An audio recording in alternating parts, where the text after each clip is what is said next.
New developments tonight about the alleged inappropriate sexual relationships between two Mobile police officers and strippers. The officers were accused of throwing out tickets in exchange for sexual favors. We were the first to tell you about this yesterday on Fox 10 News at 5. Fox 10 News reporter Letitia Bush is tracking this story for you. She joins us now in the studio with new information. Letitia. After a 4-month-long internal investigation and a disciplinary trial, the officers were found guilty of charges including violating law enforcement code of ethics. Although these are not criminal charges, the officers now face the consequences. These men, Brandon Cotton and Timothy Johnson, used to work for the unit responsible for making sure strip clubs were in compliance with the law. The entire practice of the narcotics unit is under at least some scrutiny at this point. Now, Chief James Barber says Brandon Cotton has been fired. The female employee of the club had been issued a citation earlier in the day by Officer Brandon Cotton. She was also wanted on warrants. The officer never turned the ticket in, nor was she arrested. Officer Brandon Cotton has been terminated effective today.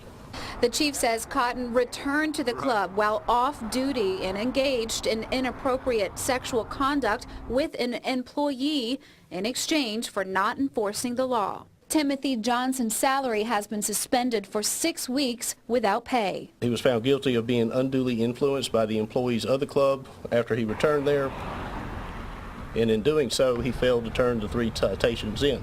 The chief says the reason why he only got 6 weeks without pay is because he was simply influenced and not in exchange for sexual favors. They talked him out of the tickets. Former Lieutenant Ron Brown was found guilty of failing to supervise. He was demoted 1 pay grade to sergeant. Any conduct occurring within the department that is unbecoming or unethical cannot and will not be tolerated. The chief revealed where the officers were striking deals. He says Johnson went to the candy store in Tillman's Corner and Cotton went to Vixen's off of Government Boulevard, which is now shut down.